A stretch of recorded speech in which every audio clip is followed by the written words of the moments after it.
পিয়াস ভাইয়া আমার হাত ধরে টেনে এনে খালাম্মার পায়ের কাছে ধাক্কা দিয়ে ফেলে দিল। খালাম্মা আমায় ধরে তুললো। আমি খালাম্মাকে দেখে আরো বেশি ফুপিয়ে কেঁদে ফেললাম। এটা কি ধরনের অসভ্যতা পিয়াস? সদ্য বিয়ে করে আনা মেয়ের সাথে কেউ এমন ব্যবহার করে নাকি? তোমার কি সব বুদ্ধির লোপ পেয়েছে? তুমি বউ চেয়েছিলে না? এই মেয়েকে তো বিয়ে করে আনতে চেয়েছিলে এই বাড়ির। সেলিব্রেট করো, তোমার আশা তো পূরণ হয়েছে। কি আবল তাবল বলছো তুমি? ও শুধু এই বাড়ির বউ না, তোমার স্ত্রী। ঠিকভাবে ব্যবহার করো। না প্লিজ, তুমি চেয়েছো এই মেয়েটা তোমার বাড়ির বউ হবে, তাই তোমার কথা রাখার জন্য আমি এই বিয়ে করেছি। আর স্ত্রীর কথা বলছো, আমি তো ওকে স্ত্রী হিসেবে মানিই না, তাই এই নিয়ে তুমি আর একটা কথাও বলবে না। খালাম্মা কিছু বলার আগেই পিয়াস ভাইয়া রুম থেকে বেরিয়ে যায়।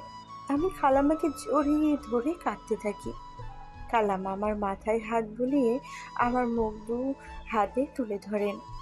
ওসব কিছু না, তুই তো পিয়াসকে জানিস। ও রেগে গেলে ওর মাথা ঠিক থাকে না, কি বলতে কি বলে ফেলে। তুই কিছু ভাববি না, সব ঠিক হয়ে যাবে। দেখি, মেয়েটা আমার কেঁদে কেঁদে চোখ মুখ একদম ফুলিয়ে ফেলেছে।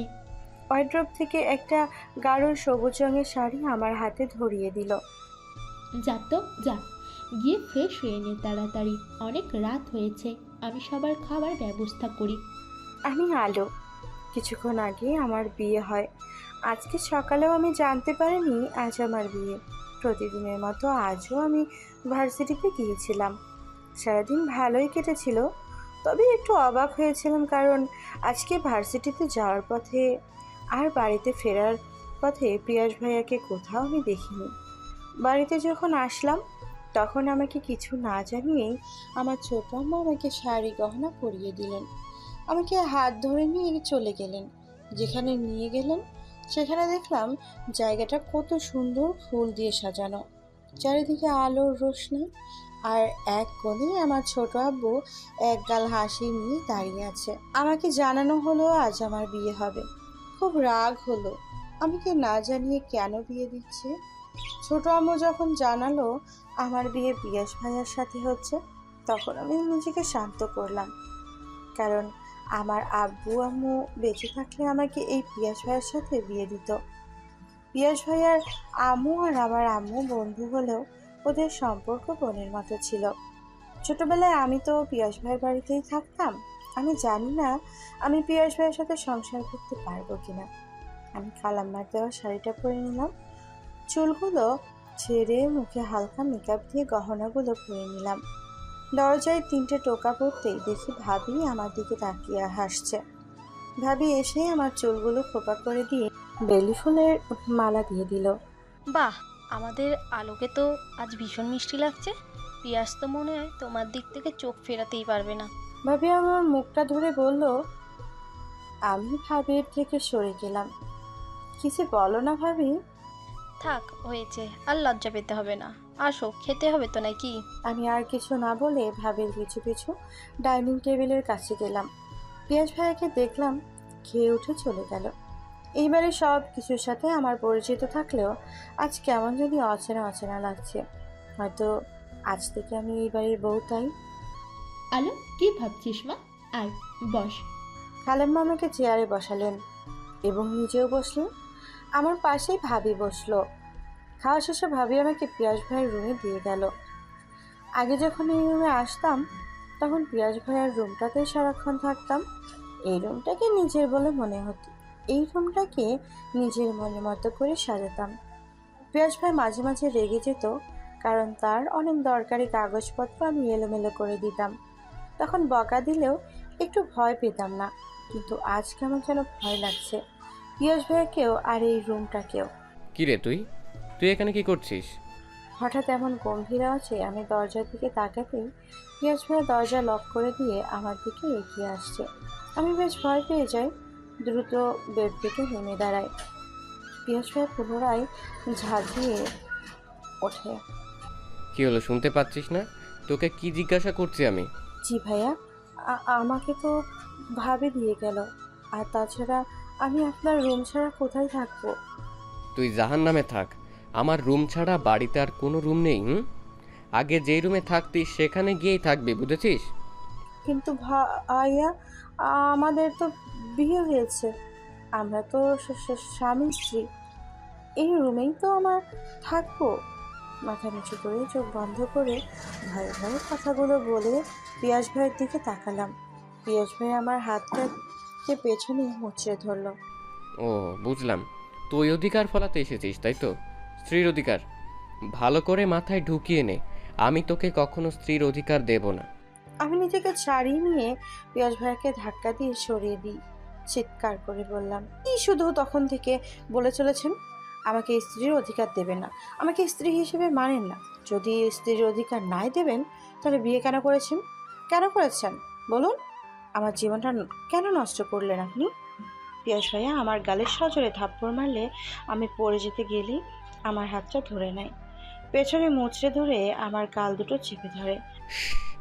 আস্তে গলা নামিয়ে কথা বলালো। জানিস না আমার সাথে আমার মা বাবা ছাড়া আর কেউ উঁচু গলায় কথা বলার সাহস পায় না? তোর এত সাহস আসে কোত্থেকে? আমাকে ছাড়ো পিয়াস ভাইয়া, আমার ব্যথা লাগছে। লাগুক ব্যথা। তোর থেকে বেশি ব্যথা আমি পেয়েছি এবং এখনো পাচ্ছি। তুই কি করে ভাবলি শুধু মা বললো বলেই তোকে আমি বিয়ে করেছি? না রে আলো, তুই যদি ওটাই ভাবিস তাহলে খুব ভুল ভাবছিস। মানে? তুই আমার কাছে একটা রাস্তার মেয়ে ছাড়া আর কিছুই না। তুই যা কিছু করেছিস সব কিছুর শাস্তি আমি তোকে দেব। তুই ভাবতেও পারছিস না আলো তোর জীবনে কি ঘটতে চলেছে। পিয়াস ভাই আমাকে ছেড়ে দিলে আমি ফ্লোরে বসে পড়ি। চোখের কোণ বেয়ে যে নোনা পানি গড়িয়ে পড়লো তার কয়েকটা ফোঁটা গুনে নিলাম। নিজের মুখে বারবার বলে নিলাম, আমি রাস্তার মেয়ে পিয়াস ভাই, তুমি আমাকে এই কথা বলতে পারলে? আমি উঠে দাঁড়িয়ে পিয়াস ভাইয়ের মুখোমুখি হলাম। যদি রাস্তার মেয়ে হয়ে থাকি তাহলে তুমি কেন আমাকে বিয়ে করলে? শাস্তি দিতে চাও তো আমায় এমনিই শাস্তি দিতে পারতে। পরিবারের সবাই ভাবছে আমরা সুখী দম্পতি হব, কিন্তু তারা তো জানে না তুমি আমার জীবন নষ্ট করতে চাও। কেন পিয়াস ভাইয়া, কেন? সেদিন কি সব দোষ আমার ছিল বলো? এই শোন, আমি তার কৈফিয়ত তোকে দেব না। আর জীবন কোথায় নষ্ট করলাম তোর? তুই তো নষ্ট হয়েই গেছিস। আমি নষ্টা তো? হ্যাঁ, তাই আমি নষ্টা মেয়ে। আর আমার এই নষ্ট হয়ে যাওয়ার কারণ তুমি। পিয়াস ভাইয়া আমার গালে সজোরে থাপ্পড় মারলো। আমি ফ্লোরে পড়ে গেলাম। পিয়াস ভাই আমাকে টপকেই চলে গেল। আমার চোখ বেয়ে পানি ঝাপটাতে লাগলো। ইচ্ছে করছে নিজেকে মাটির সাথে মিশিয়ে নিন। পিয়াস ভাইয়া তাহলে এতদিন ধরে আমার সম্পর্কে এইসব ভেবে এসেছে? হুম, আমাকে শাস্তি দিতে চায়। সকালে রোজ চোখ মুখে এসে পড়ায় আমার ঘুমটা ভেঙে যায়। আমি উঠে বসি, কিন্তু আমি ফ্লোরে বসে আছি কেন? মনে পড়ে যায় আমার কাল রাতের ঘটনা। চোখ দিয়ে পানি গড়িয়ে আসে। রুমে কোথাও পিয়াস ভাইকে দেখতে পাচ্ছি না। রুমের বাইরে বেরিয়ে এলাম। এক পা এগিয়ে আসতে শুনতে পাই খালাম্মা আর পিয়াস ভাইয়ের গলা। মা প্লিজ, এবার আমাকে রেখায় দাও তুমি। বিয়ে করতে বলেছ করেছি, আর কোনো নাটক আমি করতে পারবো না। এটা কি কথা বলছিস তুই বাবা? আলোর যে এই বাড়ির বউ, বৌভাতের অনুষ্ঠান তো করা লাগবে। দেখ, এতদিন ধরে আমাদের আত্মীয়রা আলোকে আমার মেয়ে হিসেবে জেনে এসেছে। এখন তো ওর আর একটা পরিচয় হয়েছে, সবাইকে জানাতে হবে তো। তুমি যা ইচ্ছে করো, তবে এই বিয়েটিতে কোনো রিসেপশন পার্টি হবে না। আমি কাউকে জানাতে চাই না ও এই বাড়ির বউ। আমি বুঝতেছি না তোর আলোর প্রতি এত রাগ কিসের? বুঝতেই পারছি খালাম্মা আর পিয়াস ভাইয়ের সাথে ঝামেলা হচ্ছে। আমি দ্রুত পায়ে নিচে এলাম। থাক না খালাম্মা, বৌভাতের অনুষ্ঠান করা লাগবে না। তাছাড়া পিয়াস ভাইয়া যখন চায় না তখন। আলোমা, তুইও এমন কথা বলছিস? আরে ও তো পাগল হয়ে গেছে, ওর মাথা ঠিক আছে নাকি? খালাম্মা আমার মুখটা ধরে বাম দিকের গালে আর ঠোঁটের কোণে হাত দিলেন। আমার ব্যথা লাগলেও আমি সহ্য করে মুচকি হাসি দেই। খালাম্মার হাত দুটো নিজের হাতের মুঠোয় নিয়ে নেয়। থাক না খালাম্মা, পিয়াস ভাইয়াকে একটু সময় দাও। খালাম্মার চোখের কোণে একটু পানি চিকচিক করছে। পিয়াস ভাইয়ার দিকে তাকিয়ে বলল, না খালাম্মা, তুমি ভুল করছো। পিয়াস ভাইয়া আমার গায়ে হাত তোলেনি। আমি তো এসব গহনা পরে শুয়েছিলাম। হাতের এই চুলটা দেখছো না, এর মধ্যে লেগে গলাটা কেটে গেছে হয়তো। পিয়াস ভাইয়া কিছু করেনি। আমার কথা শুনে খালাম্মা বিশ্বাস করলো কিনা জানি না, তবে পিয়াস ভাইয়াকে আর কিছু বললো না। পিয়াস, তুমি এতটা নিচে নেমে গেছো? বিয়ে করে আনতে না আনতে তুমি ফুলের মতো মেয়েটার গায়ে হাত তুললে। আমার তো তোমাকে। পিয়াস ভাইয়া বোধহয় একটু স্বস্তি পেল। খালাম্মার কিছু না বলে চলে গেল। আমিও রুমে চলে এলাম, তবে পিয়াস ভাইয়ার রুমে না, আগে যেখানে থাকতাম সেই রুমে। রুমে এসে দেখলাম রুমটা বেশ যত্ন করে সাজিয়ে রেখেছে। এটা যে খালাম্মার কাজ তা বুঝলাম। আমি বেশি কিছু না ভেবে ওয়াশরুমে চলে এলাম। ওয়াশরুম থেকে বেরিয়ে এসে ওয়ার্ড্রোব খুলে দেখলাম 3 পিসে ভর্তি। আগে যখন এখানে থাকতাম তখন বাবাই মানে পিয়াস ভাইয়ের বাবা আমার জন্য নিয়ে এসে দিতেন। আমি তখন তার মধ্যে থেকে একটা গাঢ় নীল রঙের 3 পিস পরে নিলাম। বাম সাইডের ড্রয়ারটা খুলতেই আমার মেকআপের জিনিসপত্রগুলো পেয়ে গেলাম।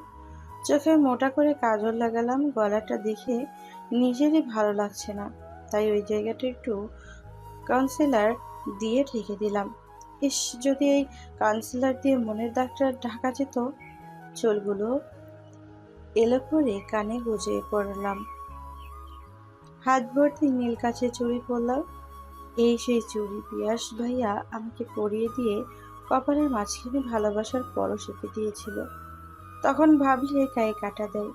নিচে নামতে দেখি ভাবি নাস্তার প্লেট রেডি করছে। আমি ভাবির গলা পেছন থেকে জড়িয়ে ধরলাম। আগের মতোই ভাবি আমার হাত ধরে সামনে নিয়ে হেসে ভাবির গাল টিপে ধরলাম। ভাবি, গুড মর্নিং। কি ব্যাপার? এত খুশি দেখছি। খুশি তো? আমি খুব খুশি। এই দেখো, এই চুড়িগুলো আমাকে পিয়াস ভাইয়া দিয়েছিল। ও তাই, সে তো জানি, কিন্তু কাল কি দিয়েছে বলো বলো। কালকে দেবে আবার। কেন, ভালোবাসা দেয়নি? ভাবি, তুমিও না একটা ঝাঁতা। আমিও ভাবি এসব কথা বলে নিজেদের মধ্যে হাসাহাসি করলে খালামা দেখে খুশি হয়। খালামা আমার হাতে কফির কাপ ধরিয়ে দেয়। আচ্ছা, হাসি থামা এবার। যা, এটা নিয়ে পিয়াসকে দিয়ে আয়। ঠিক আছে খালাম্মা। আরে সাবধানে যা, ছুটিস না, পড়ে যাবি তো। এক ছুটে চলে এলাম পিয়াস ভাইয়ের রুমে। পিয়াস ভাইয়া তখন চুলের চিরুনি বোলাচ্ছিল। ভাইয়া, এই নাও তোমার কফি। আমি কফির কাপটা নামিয়ে রেখে পিয়াস ভাইয়ের তোয়ালেটা বেডের ওপরে রাখা দেখে সেটাকে নিয়ে মেলার জন্য হাত তুলে নিয়ে বলি, ও তোমাকে কতবার বলেছি এই ভিজে তোয়ালে নিয়ে বেডের উপরে রাখবে না? দেখো বেডের কাভারটা কেমন স্যাঁতস্যাঁত করছে। তুমি তো আমার কোনো কথাই শোনো না। পিয়াজ ভাইয়া আমাকে তার দিকে ঘুরিয়ে নিল। অগ্নিদৃষ্টিতে আমার দিকে তাকিয়ে আছে। আমি পিয়াজ ভাইয়ার চোখে চোখ রেখে একটা চোখ কিনলাম। এই রে, আমি কি করলাম এটা? আমি তো ভুলেই গিয়েছিলাম। এখন তো আমাকে পিয়াজ ভাইয়া পছন্দ করে না। আমার হাত বেয়ে তরল কিছু গড়িয়ে পড়ছে। আমি বুঝতে পারছি কানে আওয়াজ আসছে, আমার কাচের চুড়ির মটমট আওয়াজ। আমি শুধু পিয়াজ ভাইয়ের চোখের দিকে তাকিয়ে আছি। তোকে বলেছি না তুই আমার সাথে স্ত্রীর অধিকার ফলাতে আসবে না। আবার ভুল করছিস আলো। তুই কি ভেবেছিস তুই মাকে ওই মিথ্যে কথা বলে আমাকে বাঁচিয়েছিস বলে আমি তোকে মেনে নেব, তোর কাছে ঋণী হয়ে থাকবো? তাহলে ভুল ভাবছিস। আমার দুটো হাত সামনে নিয়ে এলে আমি হাত দুটো দেখে ভয় পেয়ে যাই। দুটো হাতের একটা চুড়িও নেই। মাথাটা ঝিমঝিম করছে। ছোট থেকে রক্ত দেখলে আমার মাথা ঘোরে। পিয়াস ভাইয়া গরম কফিটা আমার হাতে ঢেলে দেয়। আমি চিৎকার করে উঠলেই আমার মুখটা চেপে ধরে। চুপ, চিৎকার করিস না আলো। মনে আছে ছোটবেলায় একবার আমার হাত থেকে কাঁচের গ্লাস পড়ে ভেঙে গিয়েছিল, আর তাতে তোর পা কাঁচের টুকরোই কেটে গিয়েছিল। আমি কিন্তু ইচ্ছে করে করিনি, তা সত্ত্বেও মা আমাকে মেরেছিল, আর তুই হাসছিলি। পিয়াস ভাইয়া এগুলো কি বলছে? আমার মাথায় তো কিছুই ঢুকছে না। কি বলছেন আপনি? পাগল হয়ে গেছেন নাকি?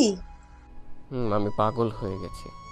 এখন যাবি তো, গিয়ে আমার মাকে বলবি খালাম্মা তোমার ছেলে আমার হাত কেটে দিয়েছে। অবশ্য তোর মতো মেয়েরা তো এইসব ভালোই পারে। পিয়াস ভাইয়া আমাকে ছেড়ে দিয়ে চলে যায়। আমি মেঝেতে বসে পড়ি। হাতের যন্ত্রণার থেকে বুকের যন্ত্রণাটা বেশি হচ্ছে। পিয়াস ভাই আসলে ঠিকই কি করতে চাইছে আমার সাথে? আচ্ছা, এই কি সেই পিয়াস ভাইয়া যে কিনা আমার একটু কিছু হলেই বাড়ি মাথায় করতো? হ্যাঁ, সবার যখন আমার পা কেটে গিয়েছিল তখন সেই পিয়াস ভাইয়া সারা রাত আমার পা ধরে বসে কেঁদেছিল। আর আজ সে আমাকে এতটা কষ্ট দিচ্ছে, হাত দুটো দেখে একটু মায়াও হলো না পিয়াস ভাইয়া তোমার? তুমি তো জানো আমার শরীর থেকে রক্ত বের হলে আমি কেমন দুর্বল হয়ে যাই। এত যন্ত্রণা আমি সহ্য করতে পারি না গো। আস্তে আস্তে উঠে দাঁড়ানোর চেষ্টা করি। ওয়াশরুমে গিয়ে হাত দুটো পানিতে ডুবিয়ে রাখলাম। আজ আমার চোখের পানিটাও বাদ মানছে না। আলো, এই আলো, কি হয়েছে রে? পিয়াস ওইভাবে চলে গেল কেন? আমি ভাবির গলা শুনে চোখে মুখে পানি ছিটিয়ে ট্যাপ বন্ধ করে তোয়ালে নিয়ে বেরিয়ে এলাম। আলো, সব কিছু ঠিক আছে তো? আর ওইখানে কফি পড়ে আছে কেন? তোর চুড়িগুলো এইভাবে ভাঙলো কে? আমি কি বলবো ভাবিকে বুঝতে পারছি না। কি করে বলি যে পিয়াস ভাইয়া এইসব করেছে? আমি ভাবিকে ওই জায়গাটা থেকে একটু পিছিয়ে নিয়ে আসি। ও তেমন কিছু না ভাবি। আসলে আসলে কফিটা পড়ে গেল তো। আর এই চুড়িগুলো থাক আলো, আর কিছু বলিস না। আমি সব বুঝতে পারছি। তুই যখন সত্যিটা বলবি না, তখন আর বানিয়ে বানিয়ে কিছু বলিস না। আমি ভাবির কথা শুনে ভাবিকে জড়িয়ে ধরে কেঁদে দিলাম। ভাবি আমার মাথায় হাত রাখলেন। আমি জানি না আলো, পিয়াস তোর সাথে কেন এমন করছে। আমি যখন প্রথমেই বাড়ির বউ হয়ে এসেছিলাম, তখন তোর সাথে পিয়াসের সম্পর্ক কত অন্যরকম ছিল, কত কেয়ার করতো তোর।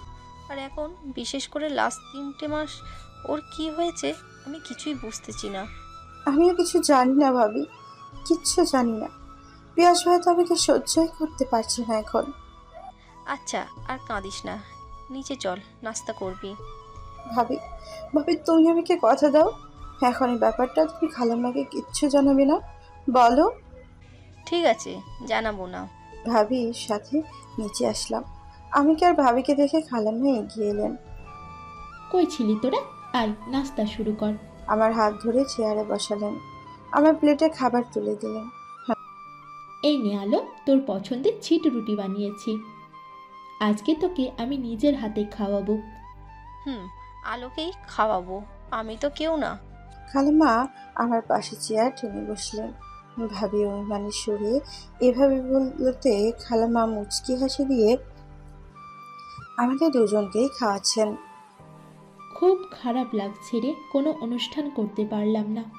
থাক না খালাম্মা, পিয়াস ভাইকে তুমি নয় পরে বুঝিয়ে বলবে। হুম, তাই হবে। আমি বেশ কিছুক্ষণ চুপ থাকলাম। খালাম্মা, আমি বলছিলাম কি, যখন কোনো অনুষ্ঠান হচ্ছে না আমাকে ভার্সিটিতে যেতে দেবে? মানে আমি চাইছি পড়াশোনাটা কমপ্লিট করতে। আর তাছাড়া আর 1 মাস পর আমার ফাইনাল পরীক্ষা, তাই। আলো, তুই কি বলছিস? তুই পড়াশোনা করবি, তাতে আমি অনুমতি দেওয়ার কে? আলো, লেখাপড়া নিয়ে আমি কোনো আপোষ করব না, তুই যা। খালাম্মার কথা শুনে আমি তো আকাশের চাঁদ হাতে পেলাম। খালাম্মাকে জড়িয়ে ধরলাম। ইউ আর সুপার খালাম্মা। আমি তাহলে আসছি। এক ছুটে রুমে এসে আমার ব্যাগের পেন খাতা ঢুকিয়ে নিলাম। আয়নার দিকে দেখে নিলাম, সব কিছু পারফেক্ট। খালাম্মা যাওয়ার সময় গাড়ি নিয়ে যেতে বলেছিল, কিন্তু আমি না করে দিলাম, কারণ আমার রিক্সায় করে ভার্সিটি যেতে বেশ ভালো লাগে। ভার্সিটিতে আসতেই আমার বান্ধবী তানিয়া আমার দিকে এগিয়ে এলো, হালকা হাসি দিয়ে জড়িয়ে ধরলো। আমি খুব খুশি রে, শুনলাম কাল নাকি পিয়াস ভাইয়ের সাথে তোর বিয়ে হয়েছে। আমি তো আজকে তোকে ডাকতে গিয়েছিলাম, তখন শুনলাম। তুই তো খুব ভাগ্যবতী রে, যাকে ভালোবাসলি তাকেই পেলি। আমাকে যে পিয়াস ভাইয়া ভালোবাসে না রে। তানিয়া আমাকে ছেড়ে দিয়ে হাত দুটো ধরলো। কি বলছিস তুই? মজা করছিস না? কি রে, পিয়াস ভাইয়া তোকে অনেক ভালোবাসে, আমি জানি। না রে, ভালোবাসে না, আমাকে পছন্দ করে না এখন আর। জানি না কেন। আমি জানি তোকে ভালোবাসে বলে বিয়ে করেছে। তুই কাঁদিস না, সব ঠিক হয়ে যাবে। তানিয়া আমাকে সান্ত্বনা দিয়ে নিয়ে এলো ক্লাসরুমে। রুমে আসতেই আমাদের দিকে নেহা এগিয়ে এলো। কি রে, আজ তুই ভার্সিটি আসলি যে? হিসাব মতো তোর তো আজকে বউ ভাত। আমি নেহাকে কি বলবো, কিছু তো একটা বলতে হবে। সত্যিটা তো বলা যাবে না। তানিয়াকে সব বলা গেলেও এই নেহাকে সব কিছু বলা যায় না। ও যেন একটু অন্যরকম। আমি কিছুটা শান্ত হয়ে ধীর গলায় বললাম, বড় ভাইয়া বাবাই ওনারা তো এখন দেশে নাই, তাই ওনারা ফিরলে অনুষ্ঠান হবে। নিহা আমার কথা বিশ্বাস করলো কিনা জানি না, তবে মুখভঙ্গি করে বলল, কি জানি ব্যাপার বুঝলাম না, হুট করে বিয়ে করলো এখন আবার। আচ্ছা ছাড় না, এক্ষুনি স্যার চলে আসবেন, বন্ধ কর এসব কথাবার্তা। তানিয়া ধমকেশ্বরে কথাগুলো নেহাকে বললে নেহা নিজের সিটে গিয়ে বসে। আমার পিঠে হাত রেখে আমাকে সান্ত্বনা দেয়। স্যার এতক্ষণ লেকচার দিয়ে গেলেও আমার কোনো কিছু কানে ঢুকছে না। আমি শুধু ভাবছি পিয়াস ভাইয়া কি করবে আমার সাথে। ভার্সিটির ক্লাস শেষে আমি আর তানিয়া হাঁটছি, তখন নেহা এসে ঠোঁট পাকিয়ে বলল, কি রে আলো, তুই কি একাই যাবি নাকি? কেন দেখতে পাচ্ছিস না? আমি আছি তো। আমি সেটা বলছি না তানিয়া, পিয়াস ভাইয়ার সাথে ওর তো যাওয়া উচিত এখন, তোর সাথে তো সব সময় যায়। পিয়াস ভাইয়ের কি আর কাজ কাম নেই? বিয়ে করেছে বলে আলোকে নিয়ে সবসময় ঘুরবে? তানিয়া আমার হাত ধরে নিহার সামনে থেকে বেরিয়ে আসলো। এই নেহাটা বড্ড পাজি, সবসময় এর তার পেছনে ঠিক কাটি করে যায়। তানিয়া ছাড় না, আমি নেহার কথায় কিছু মনে করিনি, তুই ছাড় না। তানিয়া আর কিছু বলে না। আমরা দুইজনে গল্প করতে করতে রাস্তার মোড়ে আসি। হঠাৎ তানিয়া একটা ছেলেকে দেখে আমাকে নিয়েই তার কাছে যায়। যাচ্ছে। আরে তানভীর, তুই তুই কবে আসলি? আমি তো গত পরশু আসছি, তোদের বাড়িতেই যাচ্ছিলাম, ভাবলাম তোকে পিক করে নিয়ে একসাথে চলে যাব। আহ, ভালো করেছিস। আলো, এটা আমার কাজিন তানভীর, সিঙ্গাপুর থেকে স্টাডি কমপ্লিট করে আসছে। আর তানভীর, এটা আমার বয়ফ্রেন্ড আলো। Hi, hello. চলো তাহলে তোর বেস্ট ফ্রেন্ডকে বাড়িতে ছেড়ে দিয়ে আসি। তোরা তো একসাথে যাচ্ছিলি। হুম, ওর বাড়ি গেলে হতো, এক পথে যাওয়া যেত, কিন্তু এখন হ্যাঁ ঠিক আছে তানিয়া, তুই বাড়ি চলে যা আর আমি রিক্সা ধরে চলে যাচ্ছি। আমার কথা শুনে তানিয়া আমাকে বলল, তানভীর না আসলে তোকে একাই যেতে হতো, আমাকেও এখান থেকে একাই যেতে হবে। তুই চল, তোকে একটু এগিয়ে দিই। আমাদের কথা শুনে তানিয়ার কাজিন তানভীর বলল, ও যাবে আমাদের সাথে। আমি ভাবলাম অনেকটা লেট যখন হয়ে গেছে বাস ধরিনি, স্ট্যান্ডে দাঁড়ালাম। তানিয়া বলল সে নাকি আমাকে তুলে দিয়ে তবেই যাবে, আর সেটা সে প্রতিদিনই করবে। বিকাল হয়ে গেছে, ঠান্ডা ঠান্ডা বাতাস বইছে আর আমার চুলগুলো উড়ছে। আমি বারবার আমার চোখে মুখে পড়া চুলগুলো কানের পাশে গুঁজে দিচ্ছি, কিন্তু আবার সেই একই। আমার চুল হঠাৎ তানভীর আমার চুলে হাত দিল। So beautiful. আলো, তোর চুলগুলো তো বেশ সুন্দর কোমর অবধি। I like it. আমি একটা হাসি দিয়ে ওর কাছ থেকে সরে এলাম। ব্যাস, বাস আসতেই আমি বাড়িতে চলে এলাম। আমি আসতেই খালাম্মা আমাকে ধরে নিলেন। দেখো কে এসেছে। আমি দেখলাম ছোট আব্বু আর ছোট আম্মু এসেছেন। আমি দৌড়ে ছোট আব্বুর কোলে বসে পড়লাম। আমার আম্মুটা কেমন আছে? একটুও ভালো না, তোমরা ভীষণ পচা, সারাদিন আমাকে একটা কলও দাওনি। জানো, সকালে তোমাদের কথা ভেবে আমি কত কষ্ট পেয়েছিলাম। আমি গাল ফুলিয়ে কথাগুলো বলে উঠতে গেলে ছোট আব্বু আমার মাথায় হাত বুলিয়ে দেয়। রাগ করছো কেন? তোমার ছোট আম্মু তো বললো বিকেলে তোমাকে গিয়ে সারপ্রাইজ দেবে। আমরা সবাই গল্প করছি, ভাবি মিষ্টি চা নিয়ে এসে আমাদের সাথে বসলেন। অনেক হাসছিলেন আর মজা করছিলেন। হঠাৎ ছোট আপু বলে উঠলেন, আলোর মধ্যে আপুর মিল পাওয়া যায় না, তাই না? ওর হাসিটা তো আপুর মতোই লাগে। এমন কথায় আমার কষ্ট লাগলো। সবাই কিছুক্ষণের জন্য নীরব হয়ে গেল। নীরবতা ভেঙে ছোট আব্বু বলে উঠল, এবার তাহলে আমরা আসি, ওই তো পিয়াস বাবা চলে এসেছে। ইয়াস ভাইয়া ছোট আম্মু আব্বুর সাথে কথা বলল। আমি কত করে বললাম ওদেরকে থাকার জন্য, কিন্তু ওরা চলেই গেল। মন খারাপ হয়ে গেল। সবাই চলে গেলে আমি রুমে গিয়ে ফ্রেশ হয়ে নিই। তাড়াতাড়ি বেরিয়ে পড়ার চেষ্টা করি, তা না হলে পিয়াস ভাইয়া চলে এসে আমাকে দেখলে রাগারাগি করবে। শাড়ির কুচিটা ঠিক করে নিয়ে মুখ তুললে দেখি পিয়াস ভাইয়া দরজা লক করছে। ভয়ে শাড়ির আঁচলের খুঁট ধরে নিই। পিয়াস ভাইয়া আমার দিকে এক পা করে এগিয়ে আসছে। আমি ভয়ে ভয়ে পেছাতে গিয়ে বিছানায় বসে পড়ি। পিয়াস ভাইয়া আমার মাথায় হাত বুলাচ্ছে। আজকে ভার্সিটি গিয়েছিলি তাই না আলো? জি জি ভাইয়া। আমার সব চুলটাকে নিয়ে গোল করে হাতের মুঠোয় শক্ত করে ধরে নেয়। তোকে কতবার বলেছি আলো চুল খুলে বাইরে যাবি না? আর ভয় হচ্ছে এই বুঝি টেনে ধরে বলেই আমার চুলটা টান দিয়ে ধরে। আমি সামান্য ব্যথায় চোখ বুজে ফেলি। আমি 2 হাত দিয়ে পিয়াস ভাইয়ের হাত দুটো ধরি। আমার ভুল হয়ে গেছে ভাইয়া, ছেড়ে দাও। আমার চুল খুলে বাইরে যাব না। আমার ভুল হয়ে গেছে ভাইয়া, ছেড়ে দাও। আর চুল খুলে বাইরে যাব না। পিয়াস ভাইয়া আমার চুলটাকে শরীরের সব শক্তি দিয়ে টান দেয়। আমার চোখে পানি চলে আসে। আলো এই নিয়ে 20 বার তোকে বলেছি, কিন্তু সেই এক কথা বলে বারবার ভুল করছিস। আমাকে বিছানায় ফেলে দিয়ে আমার চুল দুটো টেনে ধরে। আমি ব্যথায় ছটফট করলেও ছাড়ে না। তোর চুলের প্রশংসা শুনতে ভালো লাগে তাই না রে? আর তাই জন্যই তোকে বারবার মানা করা সত্ত্বেও সেই এক কাজ করিস। আলো তোর চুলটাই যদি না থাকে তাহলে তো কেউ কোনো প্রশংসা করবে না তাই না? পিয়াস ভাইয়া, ছেড়ে দাও না গো আমাকে। আমি আর এই ভুল করব না, প্লিজ ছেড়ে দাও। পিয়াস, এমন করো না। পিয়াস, ছাড়ো আমাকে। আমার চিৎকার করে কান্নার আওয়াজ ওর কানে গেল না।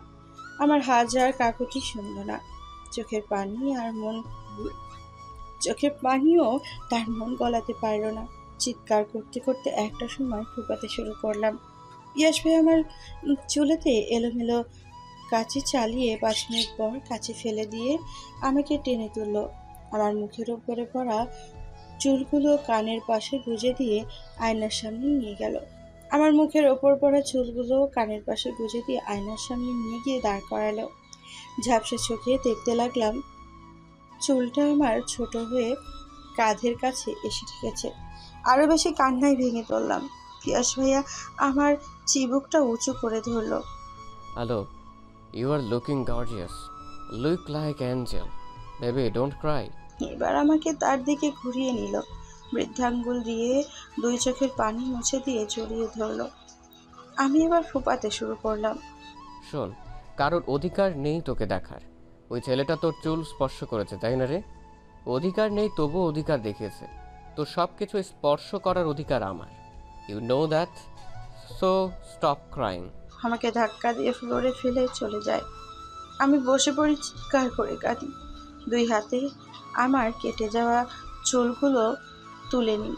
কাটা চুলগুলো দেখে কান্না আরও বেশি বেড়ে যায়।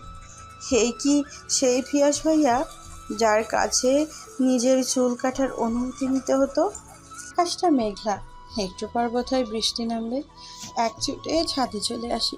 ঠান্ডা বাতাস বইছে, মনে হচ্ছে বৃষ্টির সাথে ঝড়ও হবে। ভালোই হলো, আমি তাহলে আজকে ভিজবো। আনন্দে 2 হাত মেলে দিয়ে আকাশের দিকে চেয়ে ঘুরতে লাগলাম। হঠাৎ দেখলাম পাশের বাড়ির একটা ছেলে আমাকে দেখছে। একটু থেমে গেলাম, তারপর আবার ঘুরতে লাগলাম। এবার চুলগুলো একটু বেশি প্রসারিত করলাম। ছেলেটা এখনো আমাকে দেখেই যাচ্ছে। দেখলে দেখুক, আমার কি, আমি তো আর ক্ষয়ে যাচ্ছি না। অনেকক্ষণ ঘোরার পর এবার আমি ছেলেটার দিকে মুখ করে ছাদের রেলিং ধরে দাঁড়ালাম। তো ছেলেটা আমাকে কেন দেখবে? আমিও দেখবো। হঠাৎ দেখলাম ছেলেটা চলে গেল। তাহলে আমি এভাবে দেখাতে হয়তো চলে গেল। যাক, তাহলে আমাকে ভয় পেয়েছে। মুচকি হাসলাম। হঠাৎ আমার চুলে টান পড়লো। কি হলো কি সে আটকালো। ঘুরতেই দেখি পিয়াস ভাই আমার দিকে তাকিয়ে আছে, আর চোখ দুটো লাল হয়ে আছে। আমি হাতটা ছাড়িয়ে দিয়ে চুলটা হাত খোপা করে ফেলি। একটু হাসার চেষ্টা করি। আরে পিয়াস ভাইয়া, তুমি এখানে কি করো? বুঝছি, তুমিও আমার মতো বাতাস খেতে আসছো। আমার এমন কথায় পিয়াস ভাইয়া বোধহয় আরো বেশি রেগে গেলেন। এক থাপ্পড় মারবো। আমি কি করলাম? পিয়াস ভাই আমার চুলটা খুলে দিয়ে আমার পেছন দিক থেকে আমার চুলে নাক ডোবালো। তোর চুলের গন্ধটা বেশ। ও, আমি কাল হেয়ার স্পা করেছি।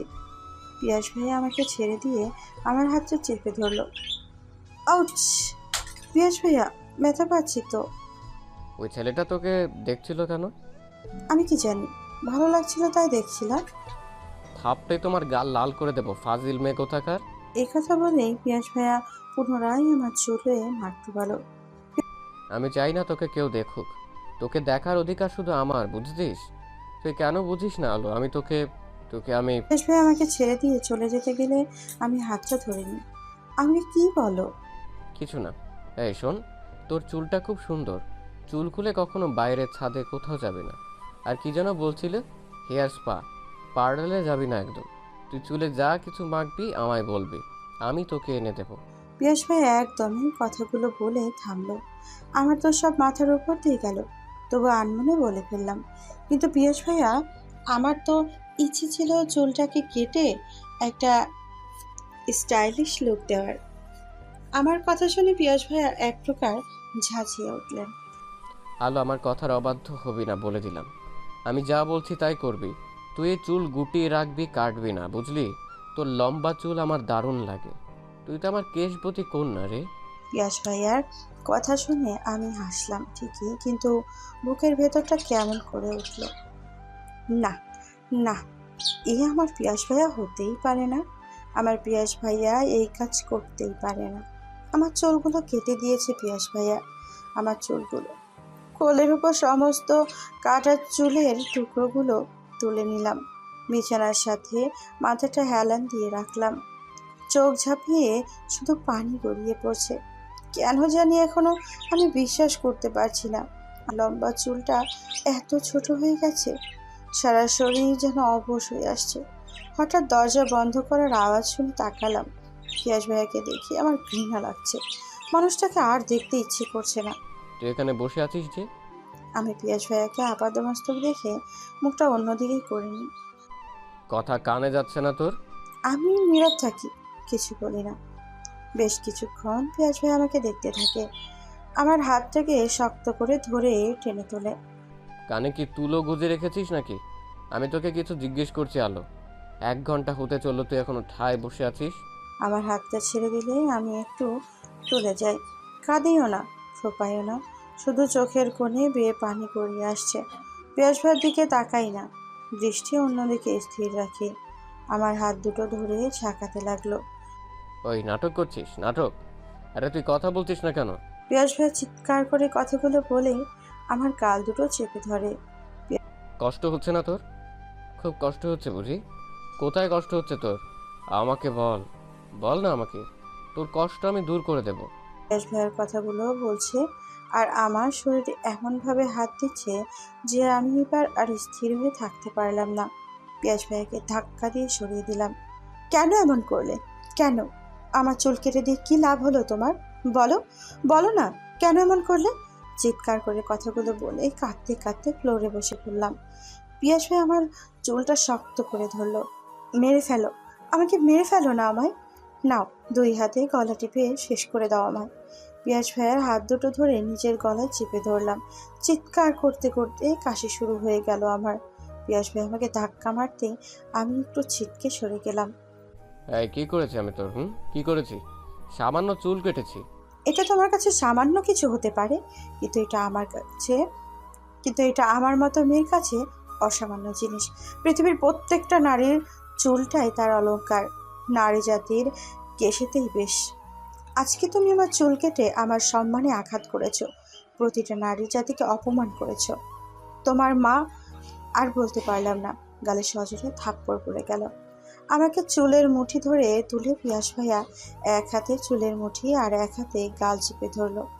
আমার মাথাটা ঝিমঝিম করছে, শরীরটা দুর্বল লাগছে। আরে তুই এত কথা কেন বলছিস?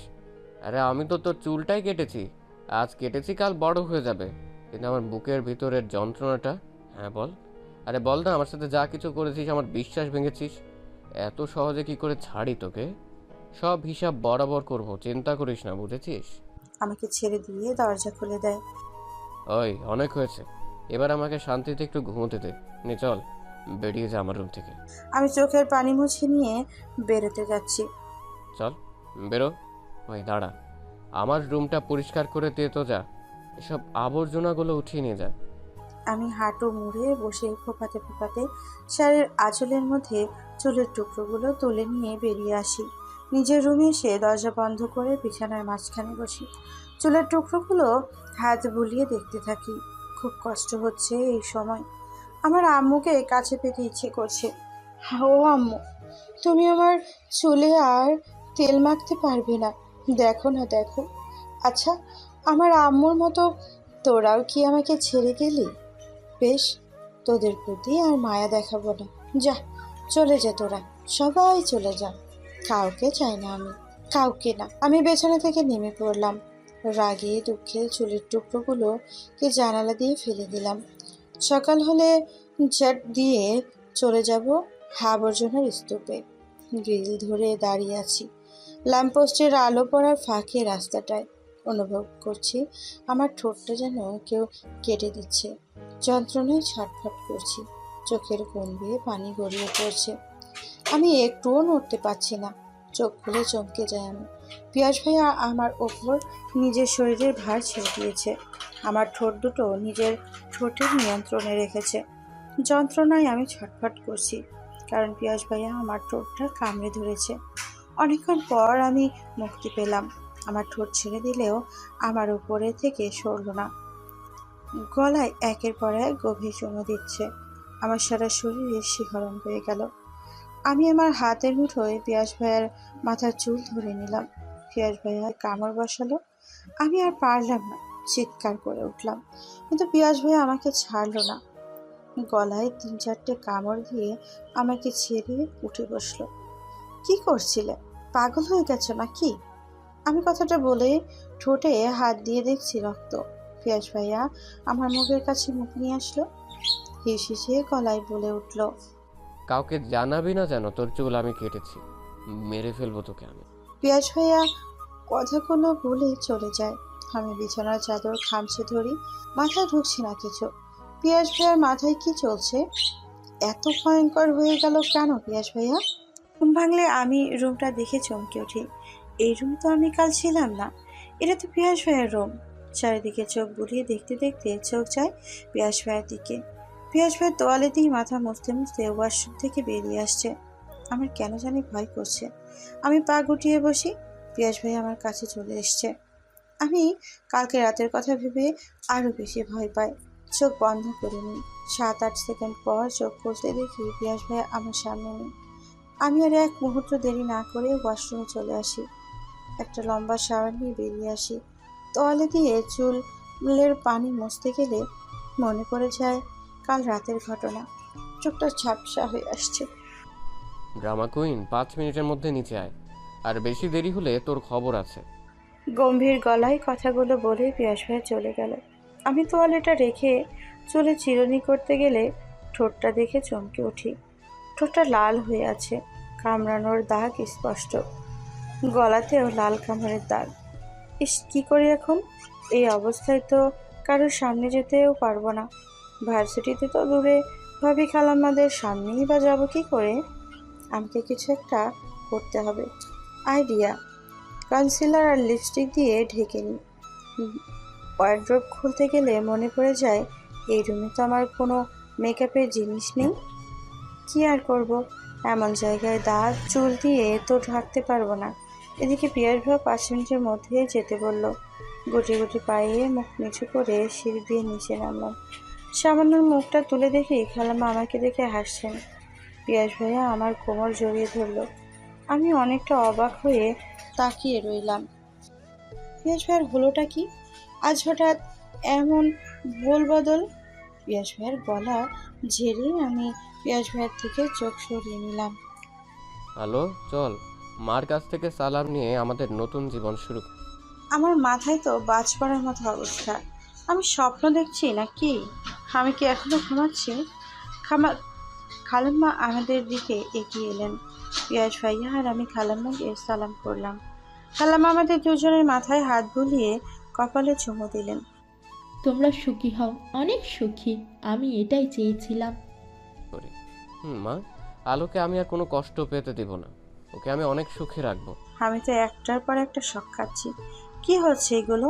হঠাৎ করে পিয়াস ভাইয়ের এমন আচরণ করছে কেন? হঠাৎ ভাবি আমার হাত ধরে কিচেন রুমে নিয়ে আসে। আচ্ছা, এবার বুঝেছি কাল রাতে খাবার কেন খেলো না। মা মানে মানে কি বলছো ভাবি? তাহলে কি ভাবি বুঝে গেল আমার চুল কেটে দেওয়ার কথাটা? আরে মানে কেন করছো? তুমি তো কাল যা খেয়েছো তাতেই তোমার পেট ভরে গেছে। জি খেয়েছি ভাবি। কেন? স্বামীর আদর? কি যা তা বলছো ভাবি? ধুর, তুমিও না। বেরিয়ে আসতে গেলেও ভাবি হাত ধরে। আলো রে, কাল যে কিছু হয়েছে সেটা তোর ঠোঁট আর গলাতেই স্পষ্ট বোঝা যাচ্ছে। বলেই ভাবি হেসে উঠলো। আমি গলাতে হাত দিলাম। এই রে, যা ভেবেছিলাম ঠিক তাই। ভাবি তো অন্য কিছু ভাবছে। এসব কিছুই হয়নি। লজ্জা পাচ্ছিস কেন আলো? তোর তো খুশি হবার কথা। তোকে যে পিয়াস মেনে নিয়েছে, স্ত্রীর অধিকার দিয়েছে। আমি ভাবির কথায় মাথা মুন্ডু কিছুই বুঝলাম না। পিয়াস ভাইয়া আমাকে মেনে নিল কখন? কাল রাতে যা হয়েছে। ভাবি আমাকে তার দিকে ঘুরিয়ে নিল। শুনলাম কাল নাকি তুই তোর বান্ধবীদের সাথে খেয়ে দিয়ে এসেছিস বলে রাতে আর খেলি না। আমাকে বলে যেতে পারতিস। পিয়াস বলল বলেই তো জানতে পারলাম। আলো, তুই চুল কেটেছিস কবে? তোমার তো ভাবে কথাগুলো আমার সব মাথার উপর দিয়ে যাচ্ছে। এখন চুল কাটার কথা বলছে। সত্যিটা জানলে আমাকে পিয়াস ভাইয়া মেরেই ফেলবে। কী রে আলো, বল। ভাবি আমি আমি কাল কেটেছি বাড়ি আসার সময়। কেন কাটলি? তোকে যে বড় চুলেই বেশ মানায়। কাটলি যখন তখন অল্প একটু কাটতে পারতিস। আমি বুঝতে পারছি ভাবি কষ্ট পেয়েছে, কিন্তু আমিও যে কি করি। আমি আরে তোরা নাস্তা করবি তো? খালাম্মা ডাকিয়ে আমি আর ভাবি ডাইনিং টেবিলে চলে এলাম। পিয়াস ভাই আমাকে হাত ধরে তার পাশে বসালো। আমার মুখের সামনে খাবার তুলে ধরলো। আমি পিয়াস ভাইয়ের দিকে তাকিয়ে আছি, আর পিয়াস ভাইয়া মুচকি হাসছে। আলো, আর আমার ছেলেটাকে দেখিস না রে, খেয়ে নে। আমি চোখ নামিয়ে খাবার খেয়ে নিই। আমি চুপচাপ খেতে থাকি, পিয়াস ভাইয়া খাওয়াতে থাকে। আমি কি বলবো? আমার তো কিছু মাথায় ঢুকছে না। এসব কি হচ্ছে? পিয়াস ভাই আমাকে খাইয়ে দিচ্ছে, আমাকে মেনে নিয়েছে। তাহলে 6 মাস পর ফিরবি, তাই তো? হ্যাঁ মা, আর 6 মাস পর ফিরে রিসেপশন পার্টি হবে। পিয়াস ভাইয়া কোথায় যাবে? 6 মাস পর ফিরবে? আমি তো কিছুই জানলাম না। আলো, তোর খাওয়া শেষ? হাত মুখ ধুয়ে সাফ করে নে, আমরা এবার বেরোবো। আমি পিয়াস ভাইয়াকে কিছু বলার আগে ফোন কানে দিয়ে বেরিয়ে গেল। খালাম্মা আমায় জড়িয়ে ধরে মাথায় হাত বুলিয়ে দিচ্ছেন। যাক, শেষমেশ সব কিছু ভালো হলো। আমি এবার নিশ্চিন্ত হতে পারলাম। শোনমা, পিয়াজ যখন তোকে মেনে নিয়েছে, ওর মন মতো চলিস, সাবধানে থাকবি। বলেই আমার কপালে চুম্বন দিলেন। আমি কোথায় যাব খালাম্মা? ঢাকায় যাচ্ছিস, তোর বাবাইয়ের ওইখানকার বিজনেসটা পিয়াজ দেখবে, তাই তোরা 6 মাসের জন্য ঢাকায় যাচ্ছিস। আমি ঢাকায় যাচ্ছি, তাও আবার 6 মাসের জন্য। বুকের ভিতরটা মোচড় দিয়ে উঠল। কি হতে চলেছে? আমি কোথাও যাব না, কোথাও না। খালাম্মাকে জড়িয়ে ধরে কেঁদে ফেললাম। আমি কোথাও যাব না তোমাদের ছেড়ে। আরে পাগলি, কাঁদছিস কেন? তুই তো 6 মাস পর ফিরেই আসবি। মাত্র তো 6 মাস, দেখতে দেখতে কেটে যাবে। খালাম্মা আমাকে সান্ত্বনা দিচ্ছে। ভাবি আসতেই ভাবিকে জড়িয়ে ধরলাম। ওই পাগলি, কত ভালো বলতো। এটা থাকবি, বেশিক্ষণ টাইম স্পেন্ড করতে পারবি। তুই না বড্ড বোকা, জানিস তো। এরকম সুযোগ কেউ হাতছাড়া করে? আমাকে না, আমাকে দেখ না, বিয়ের পর তোর ভাইকে কত পেয়েছি। যখন গেছে আমাকে একাই থাকতে হয়েছে, দেখ। সেই তুলনায় তুই অনেক ভালো, বুঝলি? আমি আর কিছু বলতে পারলাম না। মনের মধ্যে একটা অজানা ভয় বাসা বেঁধেছে। খালাম্মা আর ভাবিকে ধরে গাড়িতে বসে খুব কাঁদলাম। চলে এলাম রাজশাহী থেকে ব্যস্ত শহর ঢাকায়। গাড়ি এসে থামলো একটা বাড়ির সামনে। এই বাড়িটা না কি তৈরি হয়েছে বাবাই আর আমার আব্বুর পরিকল্পনায়। সত্যি বাড়িটা খুব সুন্দর। 2 তলা বিশিষ্ট একটা বেলকনি আছে, সেখানে অনেক ফুল গাছ টবে। আমার তো খুব ভালো লাগছে। আমার মনে হয় বাড়িটা কেউ রোজ এসে দেখাশোনা করে। সব কিছু পরিষ্কার চকচক করছে। পিয়াস ভাইয়া আমার এসে ধরলো, কারণ আমি কোনো জায়গায় দাঁড়িয়েছিলাম না। ছুটোছুটি করে রুমগুলো দেখছিলাম। আলো, কেমন লাগছে? মাইন্ড ব্লোয়িং পিয়াস ভাইয়া। আগে যদি জানতাম যে ঢাকায় বাড়িটা এত সুন্দর, অনেক আগেই এখানে চলে আসতাম। পিয়াস ভাই আমাকে ছাড়ো না, আমি একটু ছাদে ঘুরে আসি। হ্যালো, তুই তো এখন এখানেই থাকবি, তোর যখন ইচ্ছে তখন ছাদে যাস। এখন ফ্রেশ হয়ে নে, আমি খাবার নিয়ে আসছি। পিয়াস ভাই বেরিয়ে যায়। আমি ফ্রেশ হয়ে নিই। সোনালি পাড় দেওয়া ডিজাইন করা সাদা শাড়ি পরে নিই। কেন জানি মনটা খুব ভালো লাগছে। বেলকনিতে দাঁড়িয়ে আলোকিত শহর ঢাকাকে দেখছি। এর মাঝে পিয়াস ভাইয়া খাবার নিয়ে চলে এসছে। প্লেটের খাবার দিয়ে পিয়াস ভাইয়া আমার সামনে তুলে ধরে। আমি চমকে উঠে বেলকনি থেকে চলে এসে সোফায় বসি। পিয়াস ভাইয়া চলে এসে প্লেটটা হাত দিয়ে দেয়। খাওয়া শুরু করি। কেউ কোনো কথা বলি না, চুপচাপ খেয়ে যায়। খালাম্মাকে কল করেছিলে? করেছি। আমি কথা বলবো। পরে বলবে। পিয়াস ভাইয়া গম্ভীর স্বরে কথা বলতেই আমি একটু ভয় পেয়ে যাই। সাহস করে আমি আর কিছু বলি না। খাওয়া শেষে আমি প্লেটগুলো নিয়ে নিচে চলে আসি। কিচেন রুমে প্লেটগুলো রাখতে গিয়ে দেখলাম সব আছে গোছানো কিচেন রুম। আমি প্লেটগুলো ধুয়ে রাখলাম। ফ্রিজে দেখলাম পানি থেকে শুরু করে সবজি, মাছ, মাংস, ফল সব আছে। তার মানে পিয়াস ভাইয়া আগে থেকেই সব ঠিক করে রেখেছে। কিছুই বুঝতে পারছি না, কাল রাতে এত কিছু করলো আর আজ সকালে এত পরিবর্তন। না না, আমি কিছু আর ভাববো না, যা হচ্ছে ভালোই হচ্ছে। আমি তো চাই পিয়াস ভাই আমাকে স্ত্রীর অধিকার দিক, ভালোবাসা দিক। আমার তো পিয়াস ভাইয়া ছাড়া কেউ নেই। হয়তো পিয়াস ভাইয়া তার ভুল বুঝতে পেরেছে। গুটি গুটি পায়ে রুমে এলাম। পিয়াস ভাইয়া তখন বিছানায় বসে ল্যাপটপে কাজ করছে। আমি যাব কি যাব না এই ভেবে আস্তে আস্তে গিয়ে বিছানার এক পাশে শুয়ে পড়লাম। ভয় হচ্ছে এই না পিয়াস ভাই আমাকে রুম থেকে বের করে দেয়। অনেকক্ষণ হয়ে গেছে, কিছুই হলো না। বুকে একটু সাহস এলো। সারাদিনে জার্নি করে এসে বিছানায় শুতেই চোখ আধো ঘুম এলো। হঠাৎ আমার পিঠে হাতের স্পর্শ পেলাম। একটুও নড়লাম না। এরপরেই আমার পিঠে ঠোঁটের স্পর্শ পেয়ে চোখ খুলে তাকালাম। সোজা হতেই পিয়াস ভাইয়া আমার ঠোঁট আঁকড়ে ধরলো। আমি কেঁপে উঠলাম। তাহলে কি সত্যি পিয়াস ভাই আমাকে মেনে নিল? পিয়াস ভাই আমাকে স্ত্রীর অধিকার দিল? শেষমেশ আমি কি সুখ পেলাম? পিয়াস ভাই আমাকে যদি মেনেও নেয়, কিন্তু যে কাজ করেছে সেগুলো বিয়ের প্রথম রাতেই গায়ে হাত তুলেছে, নষ্টামি বলেছে, আমার চুল কেটে দিয়েছে। আমি কিচ্ছু বলবো না। হ্যাঁ, আমি ভালোবাসি পিয়াস ভাইয়াকে, নিজের থেকেও বেশি ভালোবাসি। তাই বলে এতদিনের করা অন্যায় এইসব ক্ষমা করে দেয়া যায় কি? না, আমি পিয়াস ভাইয়াকে এত সহজে ক্ষমা করব না। পিয়াস ভাই আমার শাড়ির আঁচল সরিয়ে ব্লাউজের হুক খুলতে গেলে আমি পিয়াস ভাইয়ের হাতটা সরিয়ে দিই। ধাক্কা দিলে পিয়াস ভাইয়া বিছানায় শুয়ে পড়ে। আমি উঠে বসি। আমি ভাবলাম পিয়াস ভাইয়া হয়তো এমন করছি কেন তার কারণ জানতে চাইবে, হয়তোবা নিজের করা কাজগুলোর জন্য ক্ষমা চাইবে, অনুশোচনা করবে। কিন্তু তা না করে আমাকে আবারও অবাক করে দিল। আমার কোমর জড়িয়ে টানতে গেলে আমি ছাড়িয়ে বিছানা থেকে নেমে দাঁড়াই। পিয়াস ভাইয়া উঠে বসে জোর শব্দে করে হাসে। ও সরি, তোর রেটটা জানা হয়নি। কত তোর রেট? যাই হোক, তোর যা রেট তার থেকে আমি বেশি দিব, কাছে আয়। এই কথা শুনি আমার পায়ের তলার মাটি সরে যায়, চোখের কোণ বেয়ে পানি গড়িয়ে পড়ে। পিয়াস ভাই, কি বলছো তুমি? তুমি এতটা নীচ কবে থেকে হয়ে গেলে? নিজের বিয়ে করে স্ত্রীকে কেউ এভাবে বলে? চুপ কর তো, তোর মতো বাজারে মেয়ে ছেলেকে স্ত্রী বলতে ঘেন্না হয়। পিয়াস ভাইয়ের কথা শুনে নিজেকে আর ধরে রাখতে পারলাম না। থাপ্পড় মারার জন্য হাত তুলতেই পিয়াস ভাই আমার হাত পেছনে মুচড়ে ধরে। আমি ছাড়ানোর চেষ্টা করলে আমাকে দেওয়ালের সাথে চেপে ধরে। দিন দিন সাহসটা তোর খুব বেড়ে গেছে আলো। ভুলে যাস না, এই বাড়িতে শুধু তুই আর আমি আছি। তোকে মেরে ফেললেও কেউ তোকে বাঁচাতে আসবে না। আমার চুলের মুঠিটা আরো শক্ত করে চেপে ধরে, তার দিকে ঘুরিয়ে গলা টিপে ধরে। ওই বাড়িতে মা ভাবি ছিল বলে তোর কিছু করতে পারিনি।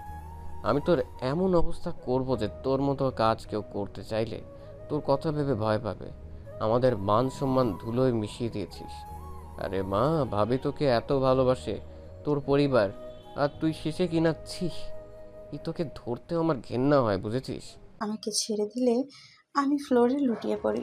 প্রচণ্ড পরিমাণে কাশতে থাকি আর দম বন্ধ হয়ে আসছে। চারিদিকে ধোঁয়াশা লাগছে। এই তোর কি দাম আছে রে? শরীরটা তো বেঁচে দিয়েছিস। হ্যাঁ রে, এখনো যাস তো এখানে? এই যে তোকে ঢাকায় নিয়ে চলে আসলাম, যেতে পারবি না তো আর? কষ্ট হবে তো তোর। তোর কাস্টমারগুলো অন্য কারো কাছে যাবে। ওয়েট আলো, চিন্তা করিস না, এখানেও পতিতালয় আছে। আমি কাল তোকে দেখিয়ে দিয়ে আসবো, তারপর তুই একাই যেতে পারবি। আর হ্যাঁ, না হলে একটা কাজ করতে পারিস, এই বাড়িটা তো ফাঁকাই আছে, তুই এখানেও তোর কাস্টমারদের ডেকে নিতে পারিস। আর তুই সুন্দরী, ফিগার ভালো আছে, ঢাকা শহরে যে নামি দামি হোটেল আছে ওর সামনে দাঁড়াবি, অনেক কাস্টমার পেয়ে যাবে। আমি কিছুই বলতে পারছি না, গলা ব্যথা করছে, দম বন্ধ হয়ে আসছে। পিয়াস ভাই আমাকে ভুল ভুল করছে, কিন্তু আমি কিছু বলতে পারছি না। বেশা মেয়ে ছেলে কোথাকার। আমি চোখ বন্ধ করে নিলাম। পিয়াস ভাইয়ের কথাটা বলেই আমার মুখে থুতু ছিটিয়ে বেরিয়ে গেল। আমি আর সহ্য করতে পারলাম না, চিৎকার করে কেঁদে ফেললাম। এত অপমান কেন? কি দোষ আমার? যে কাজ আমি করিনি তার শাস্তি কেন পেতে হবে? 4 মাস আগে বইটা বন্ধ করে শুতে যাব, ঠিক সেই সময় আমার ফোনটা বেজে উঠল। রাত তখন 12:30। এত রাতে কে কল দিতে পারে? ফোনটা তুলতে দেখি আমার কাজিন জুইয়ের ফোন। ব্যস্ত হয়ে কল রিসিভ করলাম।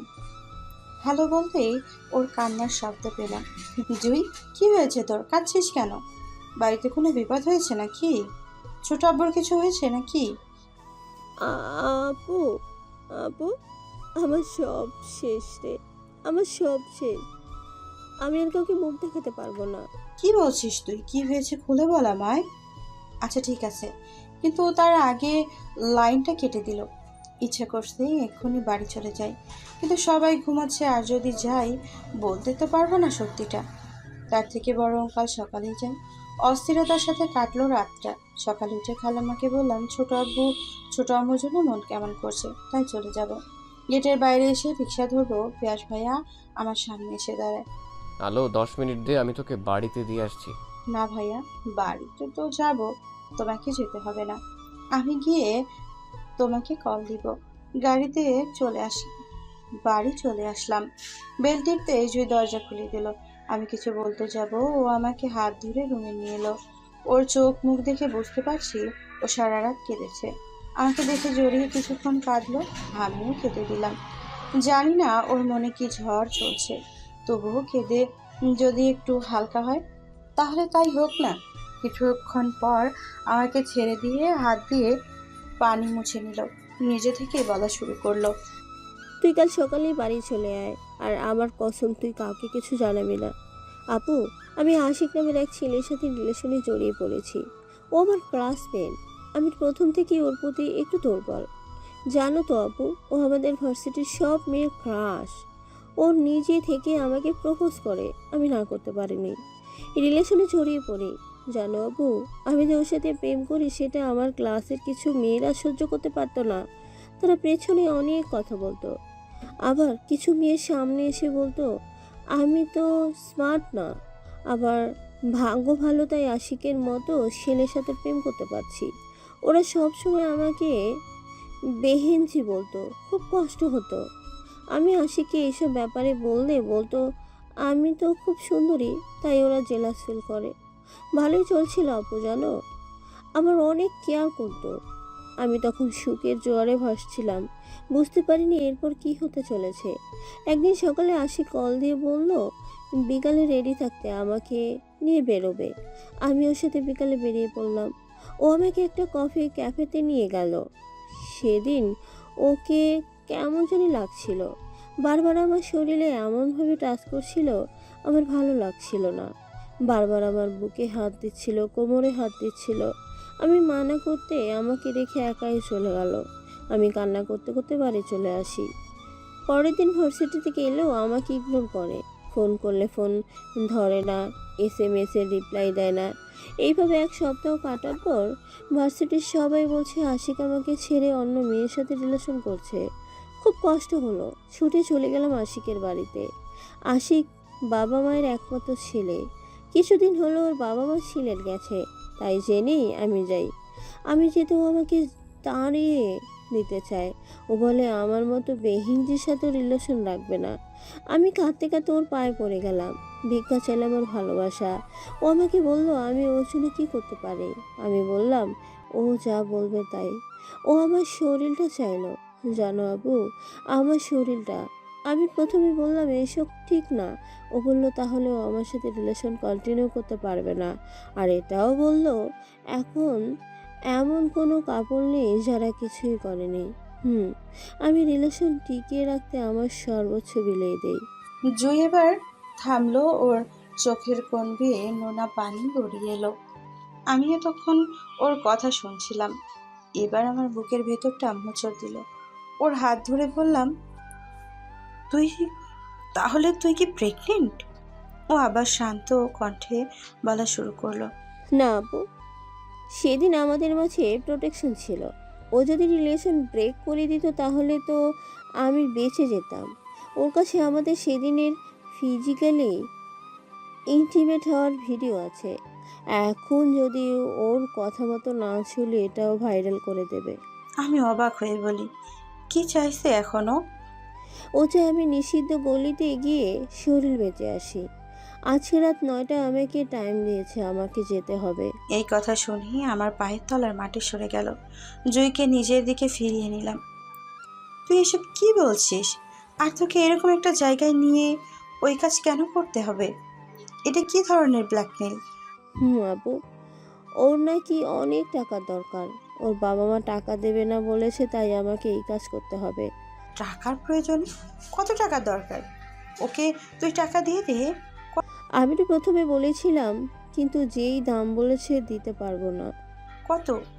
5 লক্ষ টাকা। কি বলছিস? আমার সব শেষ। আমি কি করবো আপু? কান্নাই ভেঙে পড়ে জুই। আমি সান্ত্বনা দেওয়ার চেষ্টা করি। পিয়াস ভাই আমাকে বলল, জুই তুই চুপ কর, আমি কিছু একটা করছি। আমি পিয়াস ভাইকে বলছি, দেখি কি করা যায়। জুই আমাকে জড়িয়ে ধরলো। আপু, আপু দোহাই তোমার, কাউকে কিছু জানিও না। আমি ওকে শান্ত করে বেরিয়ে আসি রুম থেকে। আর ভাবতে থাকি কি করে ওই ছেলেটার হাত থেকে ওকে বাঁচাই। অনেক সময় পার হয়ে গেল। দুপুরবেলা খাওয়ার জন্য জুইকে রাখতে গিয়ে চিৎকার করে উঠি, ছোট আব্বু, ছোট আম্মু ছুটে এসেছে। যে তখন সিলিং ফ্যানের সাথে ঝুলছে। সব কিছু থমকে যায়। বাড়িতে শোকের ছায়া নেমে আসে। রাত 8:30 নাগাদ আমি জুইয়ের রুমে বসে আছি। ওর ফোনটা হাতে নিয়ে দেখি আশিক নামের ছেলেটার অনেক SMS। ইনবক্স খুলে দেখতে থাকি। বাবু, আই এম রিয়েলি সরি। ভুল করেছি, তোমার এখানে আসতে হবে না। ওই কাজের জন্য শুধু একবার এসো, আমি তোমার কাছে ক্ষমা চাইব। ছেলেটা কি সত্যি তার ভুল বুঝেছে? কিন্তু জুই যে আর নেই, ছেলেটা কি তা জানে? জুইয়ের ফোনটা দিয়ে বেরিয়ে পড়ি। পিয়াস ভাই জিজ্ঞেস করলো, কোথায় যাবি? একটা কাজ আছে, সেরে আসছি। আমি আশিকের সাথে দেখা করব, কিন্তু কোথায় এর উল্লেখ তো করেনি। কল তো করা যাবে না, মেসেজ দিই। সেন্ড করার সাথে সাথে রিপ্লাই আসলো, যেখানে ডেকেছিলাম সেখানে এসো, তোমায় কারণ বলবো। এখানে ডেকেছিল মানে ওই নিষিদ্ধ গলিতে। কি করব? আমার যাওয়াটা যে প্রয়োজন। গলির সামনে এসে দাঁড়াতেই বুকের মধ্যে ভয়ের সঞ্চার হলো। সাহস করে গলিতে ঢুকে পড়লাম। কতগুলো লোক আমাকে এক দৃষ্টিতে তাকিয়ে আছে। তাদের তাকানোটা ভালো লাগছে না, ভয় লাগছে। যত তাড়াতাড়ি সম্ভব এই ছেলেটাকে খুঁজে বের করতে হবে। কল দিচ্ছি আর হাঁটছি। ছেলেটা রিসিভ করলো।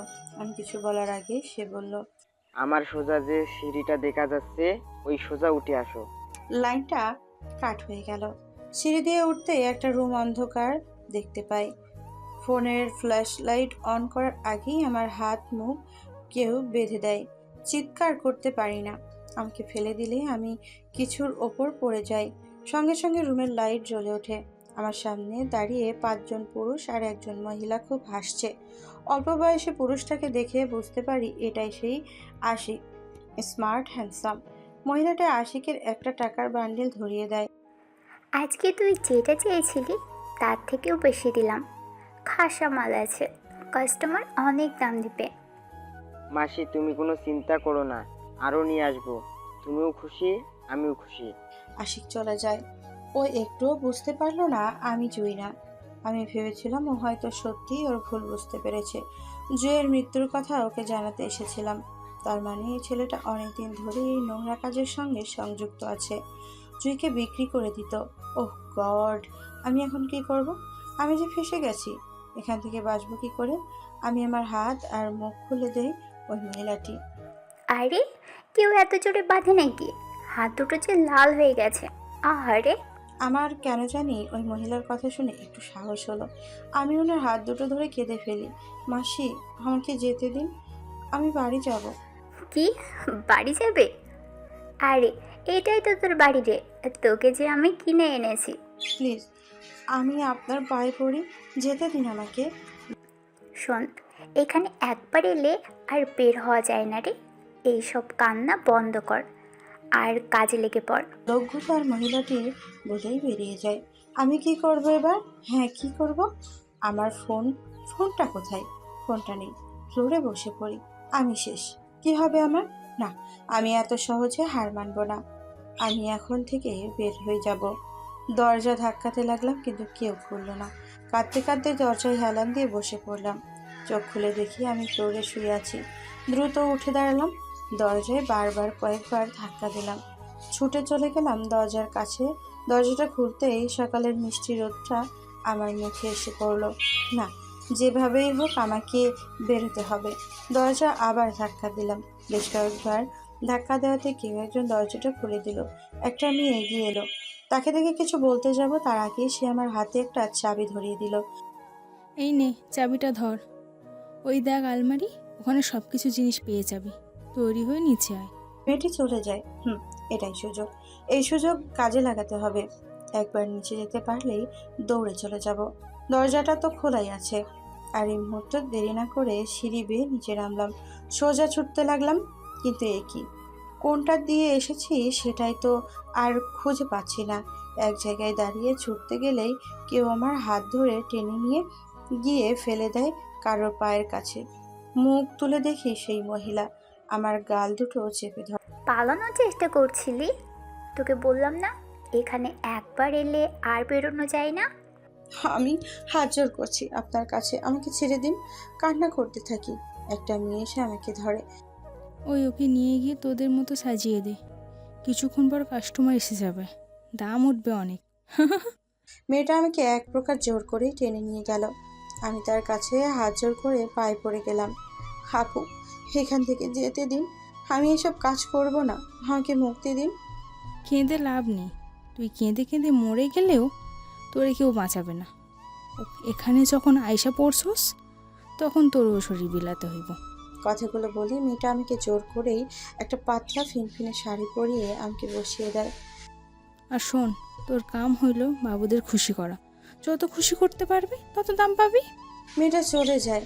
আমি পা দুটো গুটিয়ে জড়সড় হয়ে মাথা নিচু করে বসে থাকি। চোখ দুটো পানিতে ভরে ওঠে। আমার জীবন শেষ, আর কখনো বেরোতে পারবো না। কিছুক্ষণ পর ওই মহিলা ঘরে আসে। বুঝতে পারি ওনার গলার আওয়াজে সাথে সাথে কাউকে নিয়ে আসেন। তাকে বলছেন, স্যার দেখুন, খাসামাল আছে, অনেক তৃপ্তি পাবেন, মন ভরিয়ে দিবে আপনার। আপনার মতো সুদর্শন মানুষকে এই মেয়েই খুশি করতে পারবে। আরে আগের জন তো অনেক তৃপ্তি পেয়েছে। কথা শুনে আমি ভয়ে কুঁকড়ে যাই। একবার মুখ তুলে তাকাতেই আমি খুশিতে অবাক হয়ে যাই। আমি ভাবতেই পারছি না পিয়াস ভাইয়া আমার সামনে দাঁড়িয়ে আছে। তার মানে আমি এখান থেকে মুক্তি পাবো। আমি আনন্দে আত্মহারা হয়ে বিছানা থেকে নিয়ে পিয়াস ভাইয়ের সামনে দাঁড়িয়ে কিছু বলতে গেলি পিয়াস ভাই আমার গালে সচরে থাপ্পড় মারে। ওই মহিলা আমাকে মারার কারণ জানতে চাইছে, কিন্তু পিয়াস ভাইয়া আমাকে একের পর এক থাপ্পড় মেরেই যাচ্ছে। একসময় আমি লুটিয়ে পড়লে পিয়াস ভাইয়া শান্ত হয়। আপনি কেন মারছেন মেয়েটাকে ওভাবে? আপনি টাকা পেয়ে গেছেন তো, তাই আমি যা ইচ্ছে করতে পারি। ওকে আমি এখান থেকে নিয়ে যাব। তার জন্য তো ওই মেয়েটাকে আপনাকে কিনতে হবে।